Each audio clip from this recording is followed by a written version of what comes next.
নমস্কার সবাইকে। আজকে আমরা চলে এসেছি আমাদের চ্যানেল আইটিআই দাদা স্কিলে।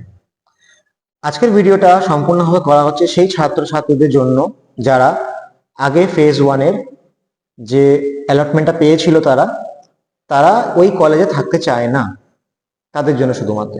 জিনিসটা কিরকম, আগের যে ভিডিওটা ছিল আমাদের সেখানে বলা হয়েছিল যে যারা ফার্স্ট কাউন্সিলিং এ চয়েস ফিলিং যারা করতে ভুলে গেছিল তারা একমাত্র সেকেন্ড চয়েস ফিলিংটা করতে পারতো।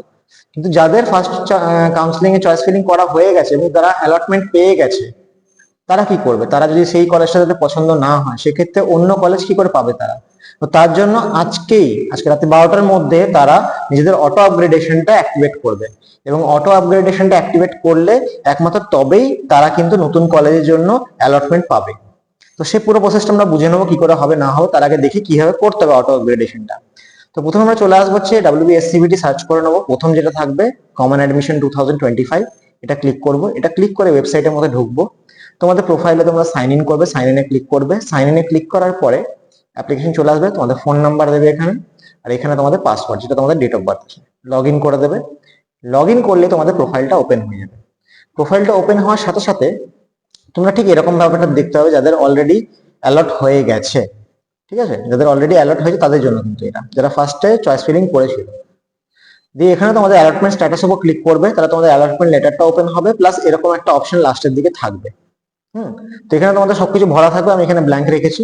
তোমাদের এখানে সবকটা ফিল আপ থাকবে উপরগুলোতে। এখানে দেখবে নিচে একদম লাস্টের দিকে অপশন থাকবে তোমাদের যে willing to avail auto upgradation, তোমরা কি অটো আপগ্রেডেশন করতে চাও কিনা। এটার উপর যদি ক্লিক করে দাও, click here two opt for auto upgradation, এটা যদি ক্লিক করে দাও তবেই তোমাদের অটো আপগ্রেডেশনটা অ্যাক্টিভেট হয়ে যাবে। এবার এই অটো আপগ্রেডেশন বিষয়টা কি? অটো আপগ্রেডেশন হচ্ছে যেসব ছাত্রছাত্রীরা ফার্স্ট চয়েসে পেয়েছিল এবং সেই কলেজের পেমেন্টটা করেছে, অবশ্যই পেমেন্ট না করলে কিন্তু এই অপশনটা কিন্তু দেখাবে না তোমাদের, এটা কিন্তু খেয়াল থাকে। পেমেন্টটা কিন্তু করতে হবে, সে তুমি ওই কলেজে ভর্তি হও না হও, পেমেন্টটা করেছো। তারা হয়তো এমন হতে পারে ওখানে ভেরিফিকেশনও করে নিয়েছো, অ্যাডমিশন নিয়েও নিয়েছো, কিন্তু অটো আপগ্রেডেশন যদি চলে আসে তোমাদের অ্যাক্টিভেট করে দাও তোমরা আজকে রাতের মধ্যে, তাহলে সেকেন্ড চয়েস যেটা তোমাদের আসবে সেটাতে তোমরা গিয়ে ভর্তি হতে পারো। এবার দেখা গেল সেকেন্ড চয়েসে তোমার পছন্দ হলো না, ফার্স্ট চয়েসটাই ভালো ছিল, তাহলে তোমরা সেকেন্ড চয়েসে গিয়ে ভেরিফিকেশনটা করবে না। যদি ভেরিফিকেশন করে দাও তাহলে সেকেন্ড চয়েসে কলেজে তুমি ট্রান্সফার হয়ে যাবে। যদি না করো তাহলে আগের যে কলেজটা ছিল সেখানেই তোমরা থেকে যাবে। তো পেমেন্ট যারা করেছো তাদের জন্য অটো আপগ্রেডেশন সিস্টেমটা আছে। তো যারা প্রথম কলেজটা যে একদম ফিক্সড যে আমি এই কলেজেই থাকবো, তারা অটো আপগ্রেডেশন অ্যাক্টিভেট করবে না।